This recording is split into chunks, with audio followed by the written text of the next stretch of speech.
Varanasi, Madurai, Bardhaman. These are some of the sheds where generations of workers were born to serve the locomotive, with a craft held sacred. And where it was always believed that a father's knowledge would one day be handed down to his son.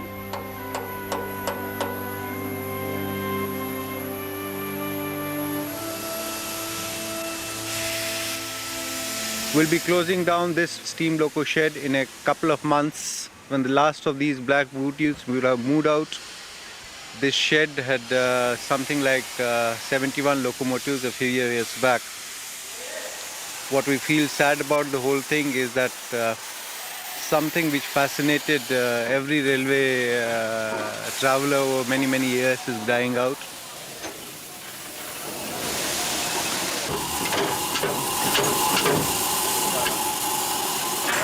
And what I feel personally sad about is that with the locomotive dying out, a breed of men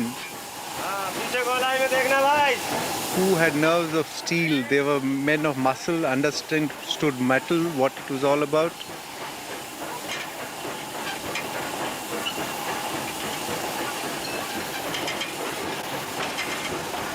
What we get today in lieu is the diesels, the electrics, which have really no muscle in them. They're all technology, there is no spirit behind them. To us as old railwaymen, they are really not comparables. This shed, where the epitaph is now being written, will see a gloomy picture in a few months from now, and will lose ever so slightly a part of our past, something on which the railways all over the world have survived for the last 100+ years. With that, a lot of our soul will be gone.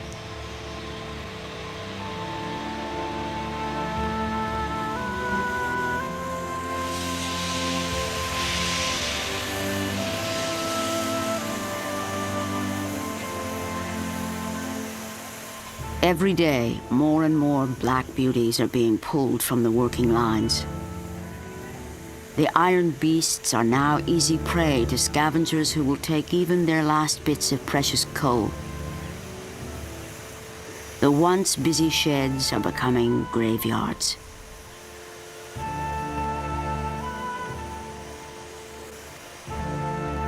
For loco foreman Mr. Arora, returning is like visiting old friends. See, this is the tragic part on my life. I was born and brought up with this steam locomotive. Now I feel as if I am left all alone and I am standing like a helpless man, can't do. But this is the demand from my nation.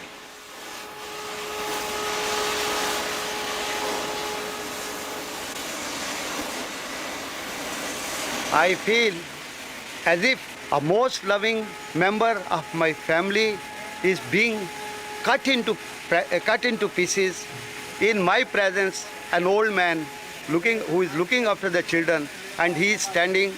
He cannot do anything for his children at this dying stage. Feel so bad. Really, I feel like weeping. I become helpless creature. But as I have told you, a day one has to die. Similarly, they have also to vanish one day or the other.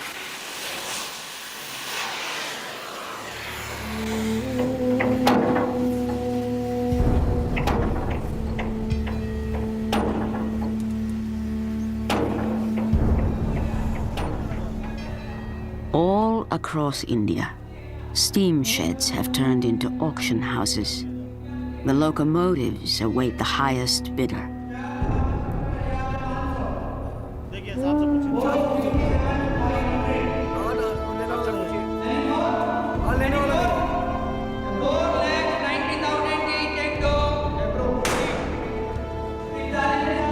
They are the businessmen who have waited for the sheds to close before making their move. They buy the engines, which are, to them, worth only their weight in scrap metal.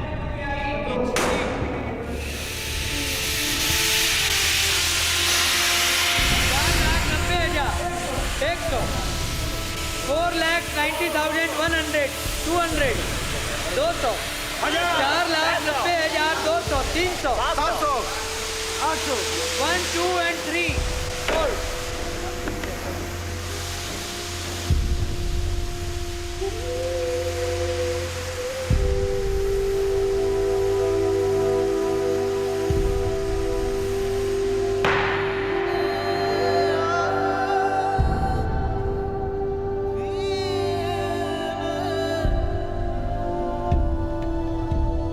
Most of these men of steam will choose to stay with the railway. Some will have to be retrained, and others may have to relocate far from their homes. But for all, a way of life is over.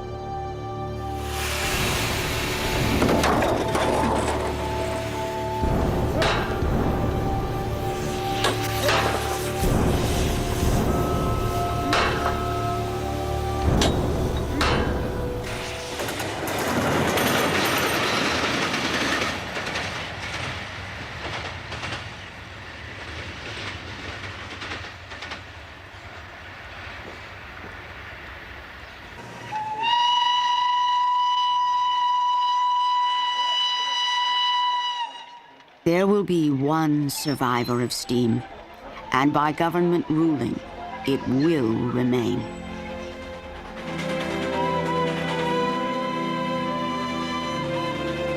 It is the Darjeeling Himalayan toy train, the oldest mountain railway in India.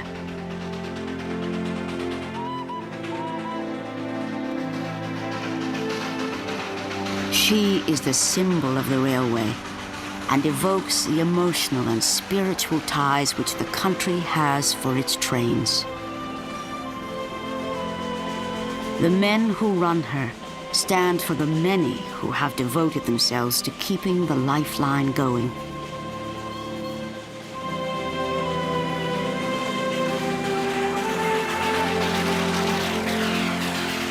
And for all those whose lives it touches, this will always be the Great Indian Railway.